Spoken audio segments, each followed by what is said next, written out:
March 20th. I'm Sho. And I'm Natasha. And here's what's going on at Chs Today. Congratulations to all the candidates that ran. Here are your class officers for the 2023-2024 school year. Your senior class officers are President Nyaja Terry, VP Goggin Sahota, Secretary Not Filled, Treasurer Keelan Nutt, Historian Alicia Thomas. And your junior class officers are President Manette Dollywall, VP Marissa Prudham, Secretary Aubrey Amende Burleson, Treasurer Samantha Perez, and Historian Ashar Dillon. And your sophomore class officers are President Dimitri Cardenas, VP Rosalind Tompkins, Secretary Juliana Torres, Treasurer Kiana Cavatillo, and Historian Not Filled. Hey, Poetry Slam contestants, please come to the Poetry Slam meeting on Wednesday at lunch. There'll be a short meeting in the library at the start of lunch. If you're interested in presenting your poem, come to the meeting. Senior news! Whoever has not purchased their cap and gowns need to email their counselor. They can still purchase one. Cap and gowns will be delivered on April 27th. Career Center, ASVAB. Anyone interested in the military needs to take the Armed Service Vocational Aptitude Battery, also known as the ASVAB. If you're interested in taking the ASVAB this month, today, please make sure to sign up. Scholarships. Seniors, make sure to visit CHS College and Career page on our website and click on the Scholarship Information tab to learn about the many scholarship opportunities available. This page is being updated daily and deadlines vary.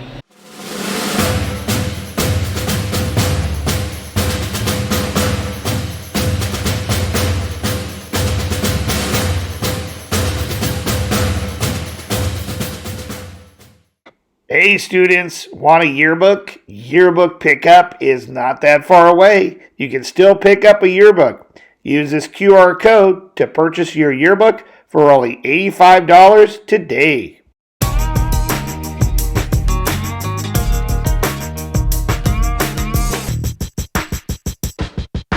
Ag news! There's a John's Equitable Pizza sectional activity night on March 28th. There will be a meeting after school. The cost to attend John's is $30. The cost includes a ride there and back, $15 in game credits, all-you-can-eat food, and 3 ride attractions. Sports news! Boys golf at 18-hole league tournament. Start time 12 p.m. to 5 p.m. See coach for leave and release times. Central High School celebrates Women's History Month with Amelia Earhart.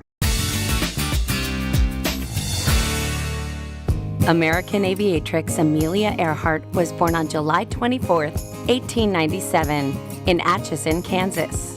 Amelia was a rambunctious child, though her mother wanted her to be a proper lady instead of a tomboy.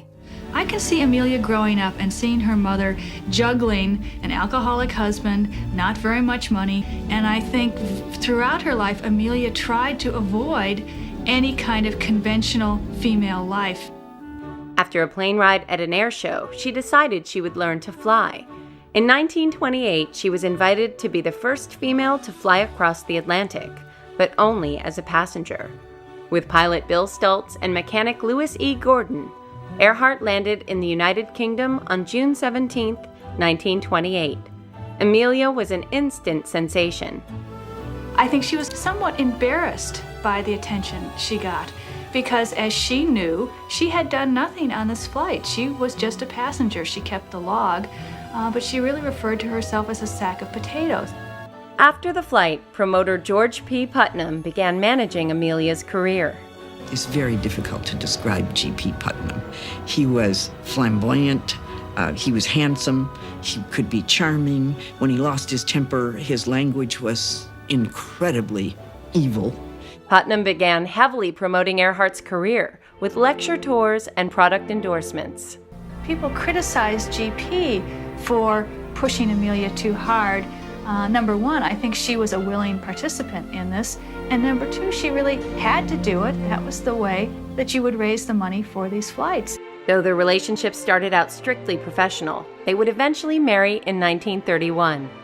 After several more successful flights, including a solo trip across the Atlantic, Earhart decided to fly around the world. Amelia and navigator Fred Noonan took off from Oakland, California on June 1, 1937, and made it 22,000 miles to Lae, New Guinea. On Earhart's last flight, having started out with ill health, fatigue, on the way along the flight, she would fly an average very often of 10 to 12 hours a day. So by the time she got to Lae, she was a wreck. The next leg to Howland Island was problematic. Overcast skies hindered celestial navigation, and it was discovered later they were using inaccurate maps. At 8:43 a.m. on July 3rd, U.S. Coast Guard vessel Ithaca received the last communication from Earhart and launched an immediate search. However, the plane was never found. It's not the mystery of her disappearance that we want to stress.